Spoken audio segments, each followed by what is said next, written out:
Well, it's being reported that Fantastic Four First Steps has rocketed to $118 million US box office for a $218 million global pull for the opening weekend. Now, this is early reports. Monday, probably midday Monday, late Monday, we're going to see what the official numbers will be. Could be up a little bit, could be down a little bit, but for the most part, we're looking at 218 to 220 globally, 118 million domestically. Okay? So that's what we have. So although Superman did slightly better at the box office and did better with families, Fantastic Four sports a similar A- cinema score, did better with moviegoers over 35, and did a lot to repair the brand of the Fantastic Four, which previous movie iterations had kind of tarnished. This is a positive next step for Marvel, although it's more of a baby step than a galactic step. It did make $118 million domestically and $100 million internationally for a total of $218 million, but it comes in $2 million less than Superman on its opening weekend. Fantastic Four just exploded at the global box office with a jaw-dropping $260 million opening weekend haul. And yes, the hype is very real. But now all eyes are locked on whether this momentum can survive the week and dominate through the next weekend. That's where the drama really kicks in. Heavy hitters like Disney CEO Bob Iger and Pedro Pascal aren't exactly helping. Instead of riding the victory wave, they're lighting up headlines with some bold, even divisive, opinions on Marvel fans and harsh critics. Suddenly, the celebration turns into a controversy circus. They're throwing shade by comparing Fantastic Four's box office to underwhelming titles like Ant-Man 3 and Brave New World, neither of which made waves financially. But hold up, Pedro Pascal. He's on the press tour, yet instead of hyping the win, he's out here making offbeat comments that are confusing fans and leaving many wondering why he'd say something like that right now, in this pivotal moment for the franchise. Fantastic Four, and it's not about his acting. I think I speak for the entire Marvel community and for those in the Marvel community that are too afraid to admit it when I say this, but as soon as we all saw Julia Garner's female Silver Surfer, we all thought the exact same thing. We always ask, man, why does this keep happening? Why does Pedro Pascal keep getting cast? Why do executives in Hollywood keep casting Pedro Pascal? Julia Garner, yeah, people are big mad that she's a new Silver Surfer. So let's break it all down because the film's not even out yet and the internet is in full meltdown. Let's be real, Pedro Pascal has a talent for stirring the pot, and not in a way that wins hearts. He doesn't filter his words, doesn't hold back, and every time he opens his mouth, it's like tossing gasoline on a wildfire. Instead of keeping the focus on the movie, he flips interviews into heated debates, dragging politics into conversations that were never meant to go there. Fans are just craving a fun escape, but Pedro turns it into something divisive, something that pushes people away from the very theaters Marvel needs packed. His habit of snapping back at fans doesn't help either. He claps back in ways that feel aggressive, unfiltered, and totally unprofessional. It's not winning anyone over, least of all Disney or Marvel execs who are watching ticket sales like hawks. And honestly, this isn't new behavior. Now, buckle up, because during this high-stakes Fantastic Four press tour, Pedro just lit another fuse with his latest firestorm of a hot take. This time, he fired shots directly at Marvel fans and critics, and honestly, the timing couldn't have been more disastrous. Right when Disney and Marvel Studios are clinging to hope that Fantastic Four becomes their next box office juggernaut, fresh off a massive $260 million global opening, Pedro decides to stir controversy instead of support. This isn't just any press run, it's a critical moment for the entire Marvel brand. But instead of staying polished and professional, he chose to go rogue, publicly calling out the very fanbase Marvel depends on. And the worst part, he did it right in the thick of promo season, dropping this bomb when every word matters most. I think Fantastic Four will be high fives there. And that is partially because Marvel's recent track record in the box office, right, with the Thunderbolts, and plus the Fantastic Four has not been a strong IP in the theaters thus far. So factoring all of that in, I do think Fantastic Four is going to perform a little bit worse. So both would be a failure then. I don't consider them failures. That would be, I don't consider them failures. If they don't make $1 billion, that doesn't mean they failed. You said 5. That's a failure. I don't think that's a failure. If you look at the track record of their movies, that would be bad. But the backlash didn't stop there. Social media lit up with fans saying Pedro crossed a line, turning a win into a war. You can celebrate without trashing your own fan base. One user posted, while another added, "It's giving ego, not energy." Even some Marvel insiders were reportedly stunned by the bold tone. Industry experts say Marvel is now walking a tightrope, balancing Pedro's confidence with the risk of alienating lifelong fans. Meanwhile, others praised him for standing his ground, calling it refreshing to see an actor speak up instead of playing it safe. Still, the The controversy surrounding the Silver Surfer change keeps gaining traction, and with sequels already being teased, Marvel's next move will say a lot.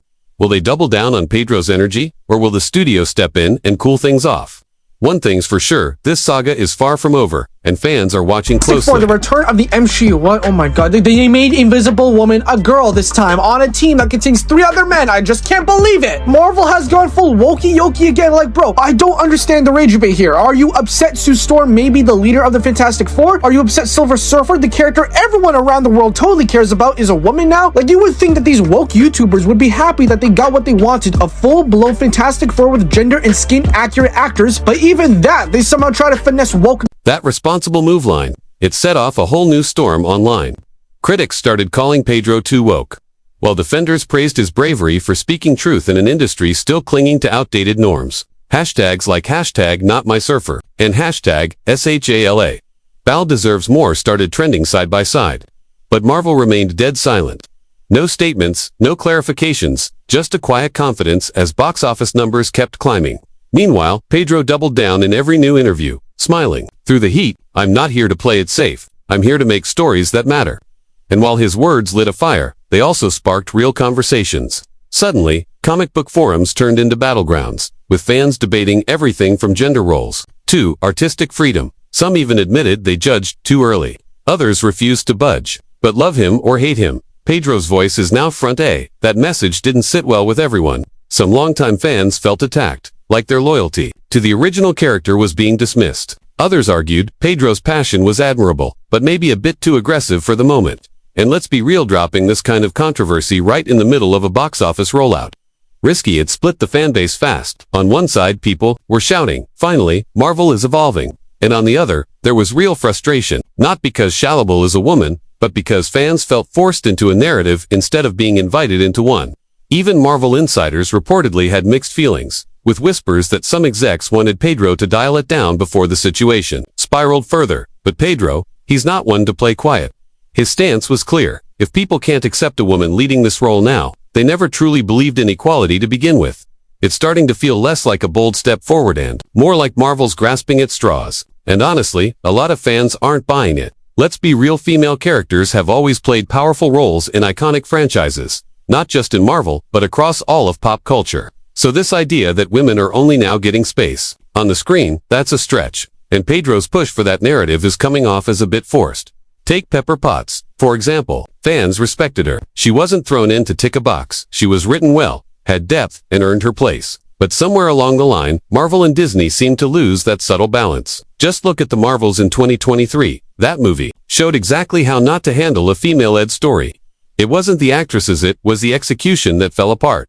Still, Pedro kept pushing. He wrapped it up by saying, to all the haters, it's time to stop fearing female representation in film and just enjoy the ride. Some Marvel and Star Wars fans need to be lectured a bit. Lectured. That word alone sparked outrage. Fans aren't against female leads, they're just tired of being talked down to like they're the problem. You can build amazing women characters without turning it into a moral lesson. But Pedro didn't stop there. He doubled down, saying people need to be educated about why women deserve leading roles because of how long the industry pushed them aside. Whether it was lead characters or even supporting parts, they were denied opportunity after opportunity. And then he went even further. I'm just happy we proved the critics wrong, especially the ones who also happen to be MAGA supporters. They were loud and they were wrong. But instead of letting the audience decide, Pedro doubled down and dragged the whole conversation into political chaos. Again. And that's the part that really lit a fire. He just won't stay in his lane. Every time he's got a mic in front of him, he somehow brings up Trump supporters or the MAGA crowd like he's turning Hollywood into a battlefield. That's why people online started calling him Pedro's ear, comparing him to Rachel's ear, maybe even louder. What could have been a simple promo tour turned into yet another lecture. Instead of letting the movie speak for itself, Pedro kept stirring things up with one controversial comment after another. And just when fans thought he might ease up, he claimed Fantastic Four would be bigger than Avengers Endgame. Yeah, seriously. That comparison alone made people raise eyebrows. Endgame wasn't just a movie, it was a global moment. It shattered records, united fandoms, and left an imprint on pop culture. Fantastic Four. Sure, it did okay, but come on, those numbers didn't even come close. Marvel fans aren't stupid. They know what Endgame was and what it meant. And let's not forget the characters.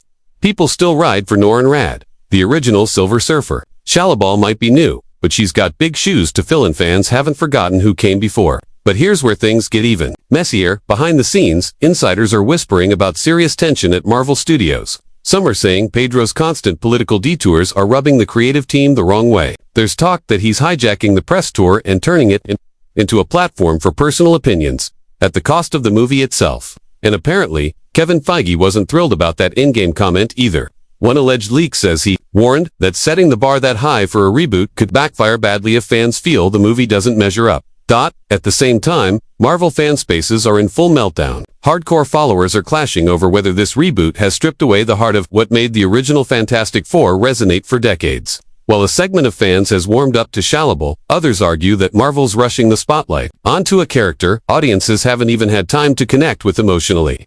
Making things messier, Pedro Pascal keeps adding fuel to the fire with bold statements across multiple interviews.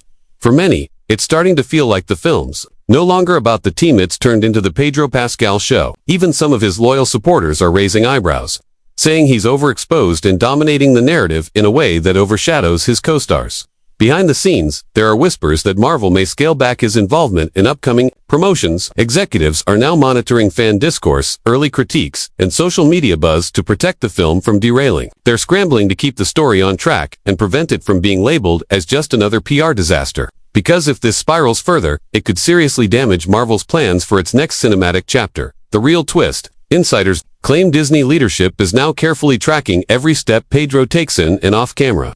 Internally, the vibe feels less like confidence and more like quiet panic. They're working overtime to manage the chaos before it